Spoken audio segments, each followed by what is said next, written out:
रत्ना और आप देख रहे हैं सी न्यूज़ भारत। वक्तों के उत्तर प्रदेश बुलेटिन का बात होगी अंबेडकर नगर की, जहां शारदीय नवरात्र दुर्गा पूजा को लेकर पुलिस प्रशासन अलर्ट दिख रहा है।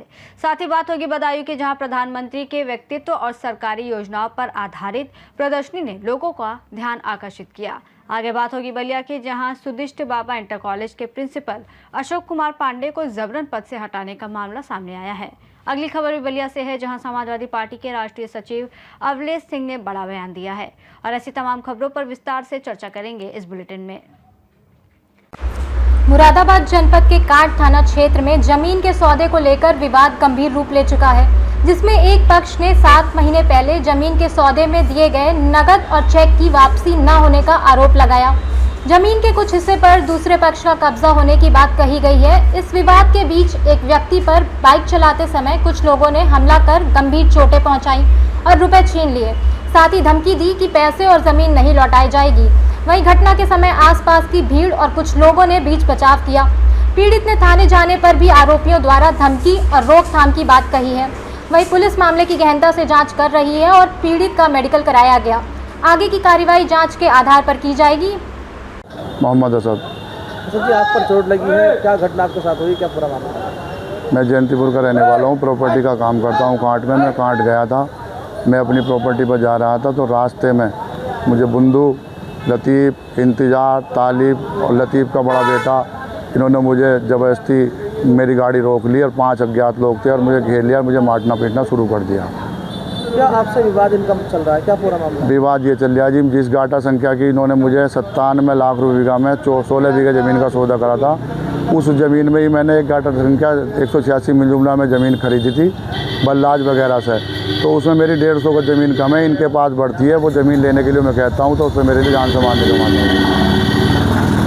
तो ये घटना आपके साथ हुई, किस जगह हुई, क्या स्थान था? मैं बाइक से आ रहा था, मगरिब की नमाज़ पढ़ के माईग्रान मस्जिद से और अपनी प्रॉपर्टी की तरफ को जा रहा था तो इन्होंने रास्ते मुझे ज़बरदस्ती रोक लिया। अवैध हथियारों से लैस थे ये और इन्होंने इंतजार ने मेरे आँख पर तमंचे की बट मारी और नीचे गिरा के मुझे सब मारते रहे। और जब काफ़ी लोग इकट्ठे आ गए, मुकर्रम अली वगैरह आए तो इन्होंने मुझे बचाया और फिर मैं थाने जा रहा था, मुझे रास्ते में रोक लिया। फिर मैं मुरादाबाद आया, इसलिए मैं कप्तान साहब के आया। एसएसपी साहब के यहाँ पहुँचे हैं, क्या आश्वासन दिया है? कप्तान साहब ने कहा, मैंने न्याय की गुहार की थी, कप्तान साहब ने कहा कि न्याय मिलेगा आपको, थाने जाओ और थाने जाकर आपका मेडिकल कराएंगे एसओ साहब, आप जाकर वहाँ अपनी ये कहा। जब कल मैं थाने जा रहा था तो उन लोगों ने मुझे महिला के झूठे आरोप में फंसाने की भी धमकी दी थी, इसलिए मैं डर के मारो कहाँ मुरादाबाद से सी न्यूज़ संवाददाता जुनैद खान की रिपोर्ट। अंबेडकर नगर में पुलिस अधीक्षक ने सभी थानों को सतर्क रहने के निर्देश दिए हैं। भीड़ भाड़ वाले इलाकों में अतिरिक्त पुलिस बल तैनात किया जाएगा और दुर्गा पूजा पंडालों पर विशेष सुरक्षा इंतजाम किए जाएंगे। शांति व्यवस्था बिगाड़ने वालों के खिलाफ कड़ी कार्रवाई की जाएगी। इसके साथ ही ड्रोन और सीसीटीवी कैमरों से निगरानी भी बढ़ाई जाएगी। पुलिस अधीक्षक ने जनता से अपील की है कि वे त्योहारों को शांति और सौहार्द के साथ मनाएं तथा किसी भी संदिग्ध गतिविधि की तुरंत सूचना पुलिस को दें। सर, दुर्गा पूजा के लिए क्या व्यवस्थाएं की गई हैं, सुरक्षा व्यवस्था? जनपद अंबेडकर नगर में कुल मिला के इस बार 1998 से अधिक दुर्गा पंडालों का स्थापना किया जा रहा है। कुल मिला के 23 से अधिक घाटों पर मूर्तियों का विसर्जन भी होगा। इस सब को दृष्टिगत रखते हुए जनपद अंबेडकर नगर का पुलिस द्वारा सर्व तैयारी किया गया है। प्रत्येक पंडालों पर संरक्षक समिति का कुछ लोगों को रात में लेटने के लिए और वहीं पर व्यवस्था के लिए भी चिन्हित किया गया है। उनका नंबर पुलिस के साथ शेयर हुआ है। साथ ही साथ दुर्गा पंडालों का जिम्मेदारी जो है पुलिस कर्मियों का अलग अलग टीम्स को दिया गया है, जिनका नंबर भी सुरक्षा समितियों के साथ भी शेयर किया गया है। इसके अलावा बाजारों में, भीड़ भाड़ इलाकों में, मिश्रित आबादी जगहों पर और पंडालों के आसपास पर सदैव पुलिस द्वारा गश्त करके निगरानी रखा जा रहा है। इस दौरान हमने पूर्व में तय किया गया हॉटस्पॉट्स भी चिन्हित करके हम लोग हमारा गश्त का कार्यक्रम किया जा रहा है। पूर्व में एक्टिव क्रिमिनल्स का जो चेकिंग अभियान चल रहा था, इसके तहत चिन्हित लूटपाट करने वाला अभियुक्तों को चिन्हित। अंबेडकर नगर से सी न्यूज़ संवाददाता अजय कुमार उपाध्याय की रिपोर्ट। बदायूं क्लब में आयोजित प्रदर्शनी में प्रधानमंत्री के व्यक्तित्व, उनके संघर्ष और उपलब्धियों के साथ साथ केंद्र एवं प्रदेश सरकार की जन कल्याणकारी योजनाओं को आकर्षक रूप से प्रस्तुत किया गया है। इस प्रदर्शनी में जनपद के विभिन्न विद्यालयों के छात्र छात्राओं, शिक्षकों और गणमान्य नागरिकों ने भाग लिया और इसे प्रेरणादायक बताया। प्रदर्शनी के माध्यम से लोगों को योजनाओं की सरल और विस्तृत जानकारी मिल रही है, जिससे वे योजनाओं का लाभ उठाने के लिए जागरूक हो रहे हैं। विशेषज्ञों ने इस प्रकार की गतिविधियों को समाज में जागरूकता फैलाने और विकास में लोगों की भागीदारी बढ़ाने के लिए महत्वपूर्ण माना है। वहीं प्रदर्शनी ने विद्यार्थियों और आम जन दोनों में देश और प्रदेश के विकास कार्यों के प्रति गंभीर रुचि जगाई है और उन्हें राष्ट्र निर्माण में सक्रिय योगदान देने के लिए प्रेरित किया। बदायूं से सी न्यूज़ संवाददाता आकाश तोमर की रिपोर्ट। यूपी के बलिया जिले के सुदिष्टपुरी रानीगंज में स्थित सुदिष्ट बाबा इंटर कॉलेज के प्रिंसिपल अशोक कुमार पांडे को जबरन पद से हटाने का मामला सामने आया। आरोप है कि ओम प्रकाश सिंह यादव और आलोक सिंह ने उनके साथ गाली गलौज, मारपीट और मोबाइल छीनने की घटना को अंजाम दिया। अशोक पांडे ने DIOS ऑफिस पर धरना शुरू कर दिया है और विभाग से कठोर कार्रवाई की मांग की है। अशोक पांडे का आरोप है कि पद से हटाने का कोई लिखित आदेश नहीं दिया गया और गुंडई और दबंगई के बल पर उन्हें प्रताड़ित किया जा रहा है। अशोक पांडे ने चेतावनी दी है कि अगर उनकी मांगें नहीं मानी गई तो वह निरंतर धरने पर बैठे रहेंगे और इनका आरोप है कि इस घटना को लेकर थाना से लेकर उच्च अधिकारियों को पत्र दिया, लेकिन कोई कार्यवाही नहीं हुई। अपना का नाम और परिचय बता दो। मैं डॉक्टर अशोक कुमार पांडे, प्रधानाचार्य श्री सुदिष्ट बाबा इंटर कॉलेज सुदिष्टपुरी रानीगंज बलिया। अभी आप कहाँ पे बैठे हैं, ये कौन सी जगह है और क्या हो रहा है, क्या मांग है? मैं इस समय जिला विद्यालय निरीक्षक कार्यालय में धरना पर बैठा हूँ। मेरी मुख्य मांग ये है कि मेरे ऊपर जो विधि विरुद्ध और दमनात्मक और उत्पीड़नात्मक जो कार्रवाई हुई है उसके विरुद्ध कार्रवाई हो, जो किया है उसके विरुद्ध कार्रवाई किया जाए। मैं प्रधानाचार्य के पद पर 1 अप्रैल 2016 से कार्यरत हूँ।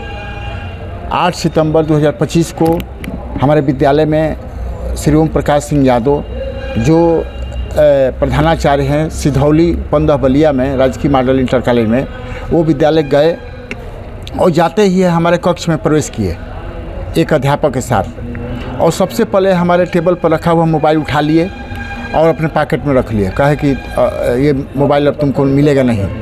उसके बाद जबरन कहे कि तुम प्रधानाचार्य की कुर्सी से हटो। हम कहे कि क्यों हटे? कहे कि नहीं तुम हटो, अब तुम प्रधानाचार्य नहीं रहोगे।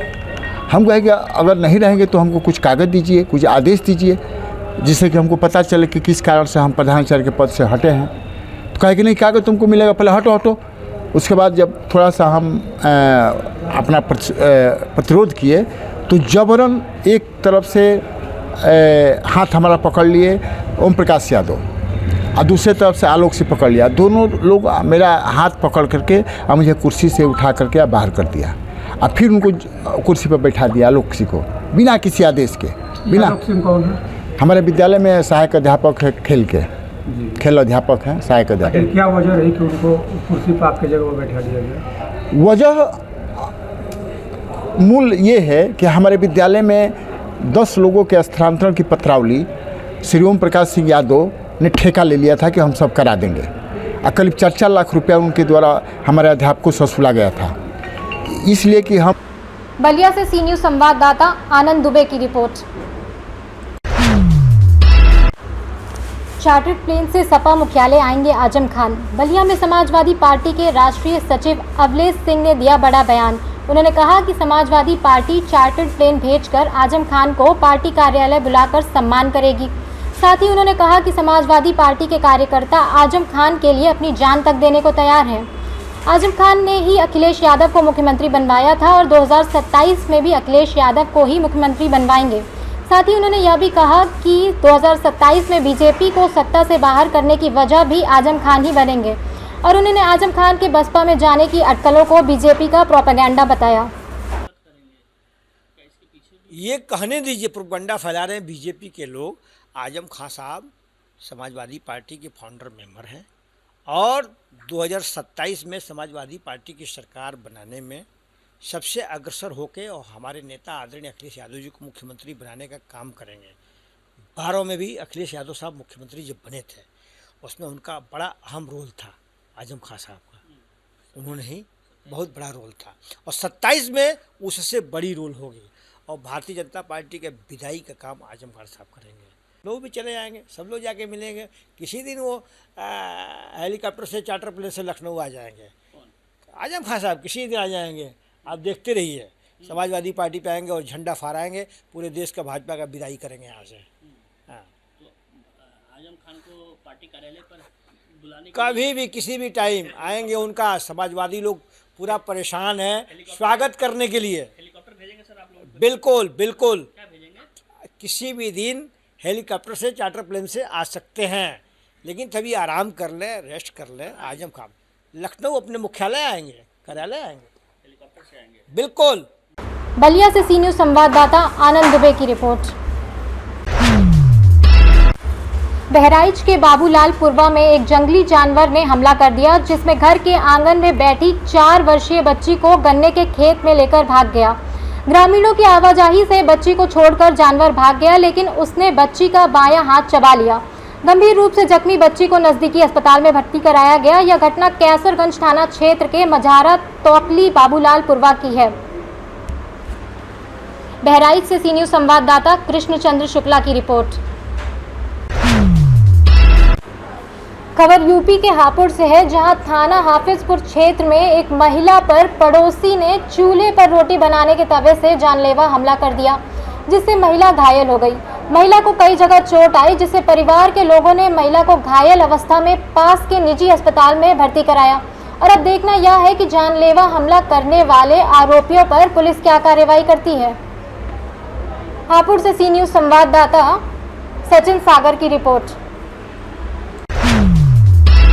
इगलास नगर में श्री राम लीला महोत्सव एवं मंचन कार्यक्रम के तहत दर्जन भर आकर्षक झांकियों और डीजे साउंड के साथ भव्य राम बारात निकाली गई, जिसका नगर में जगह जगह जोशीले अंदाज में स्वागत किया गया। राम बारात में शांति व्यवस्था बनाए रखने के लिए कोतवाली प्रभारी निरीक्षक नरेंद्र यादव सहित SI Rameshwar Dayal, SI Badri Prasad, SI Kamlesh Kumar, head constable Jabar Singh, head constable Karamveer Singh, driver Rajkishore आदि पुलिस बल तैनात रहा। यह राम बारात हाथरस मार्ग स्थित तहसील मुख्यालय के पास से शुरू होकर श्री राम लीला प्रांगण में संपन्न हुई। बारात में श्री राम, लक्ष्मण, भरत, शत्रुघ्न, राजा दशरथ, महर्षि विश्वामित्र, महाबली हनुमान, भगवान शिव, मां दुर्गेश नंदिनी सहित कई स्वरूपों को बग्गियों में सजाया गया था। आयोजन में कमेटी अध्यक्ष सुनील गुप्ता, वरिष्ठ पत्रकार इंद्रजीत प्रेमी, श्यामू लाला, जीवाराम दिवाकर, नरेंद्र गुप्ता, अनिल शर्मा, विष्णु अग्रवाल, राम मोहन दिवाकर, सचिन प्रेमी पत्रकार सहित अनेक गणमान्य नागरिक उपस्थित रहे। इगलास यूपी से सी न्यूज़ संवाददाता इंद्रजीत प्रेमी की रिपोर्ट। मऊ जिले से रानीपुर सुल्तानीपुर को जाने वाली रोड काफी घुमावदार है और रोड के किनारे दोनों तरफ इतनी झाड़ियां जगह जगह फैल गई हैं, जिससे लोगों को आने जाने में काफी दिक्कतों का सामना करना पड़ रहा है। साथ ही कोई बड़ा वाहन आता है तो बाइक तथा पैदल यात्रियों को काफी दिक्कत होती है, जिससे कोई दुर्घटना होने का डर रहता है, लेकिन पीडब्ल्यूडी का इस पर कोई ध्यान नहीं है। मऊ से श्रीनी संवाददाता शशिकांत सिन्हा की रिपोर्ट। सहारनपुर के थाना बेहट क्षेत्र में पुलिस की गोकशों के साथ हुई मुठभेड़ में एक शातिर बदमाश परवेश उर्फ बिल्लू निवासी रायपुर बेहट के पैर में गोली लग गई, जबकि उसका दूसरा साथी जंगल का फायदा उठाकर फरार हो गया। पुलिस ने घायल बदमाश के पास से असलाह, कारतूस, गोकशी के उपकरण और एक मोटरसाइकिल बरामद की है। घायल को उपचार के लिए अस्पताल में भर्ती कराया गया है और पुलिस फरार बदमाश की तलाश में कॉम्बिंग कर रही है। जनपद में वरिष्ठ पुलिस अधीक्षक सहारनपुर महोदय द्वारा अपराध नियंत्रण एवं अपराधियों की गिरफ्तारी हेतु सघन चेकिंग एवं गश्त के निर्देश दिए गए हैं। इसी क्रम में आज चौकी इंचार्ज पूजनेकी द्वारा अपनी टीम के साथ मंडोरा तिराहे पर चेकिंग की जा रही थी। उसी दौरान एक काली रंग की मोटरसाइकिल से 2 संदिग्ध व्यक्ति आते हुए दिखे, जिनको पुलिस द्वारा रोकने का इशारा किया गया, परंतु वह रुके नहीं, अपितु पुलिस टीम पर फायर कर विपरीत दिशा में भागने लगे। आगे जाकर अनियंत्रित होकर वह गिर गए। पुलिस टीम को नजदीक आता देख पुनः उनके द्वारा पुलिस टीम पर फायरिंग करी गई। प्रत्युत्तर में पुलिस टीम द्वारा भी आत्मरक्षार्थ एवं कर्तव्य पालनार्थ फायर किया गया, जिससे एक बदमाश के पैर में गोली लग गई और वो घायल हो गया। दूसरा बदमाश मौके का फायदा उठाकर भाग निकला, जिसकी तलाश की जा रही है। घायल गिरफ्तार बदमाश की पहचान परवेज उर्फ बिल्ला पुत्र भूरा के रूप में हुई है, जो थाना बेहट क्षेत्र का रहने वाला है। यह शातिर गोकश है, जिसके ऊपर कई अभियोग दर्ज हैं। इसके आपराधिक इतिहास की विस्तार से जानकारी करी जा रही है। प्राथमिक उपचार हेतु इसको CSC बेहट ले जाया गया, जहां पे इसकी हालत स्थिर है। अग्रिम विधिक कार्रवाई अमल में लाई जा रही है।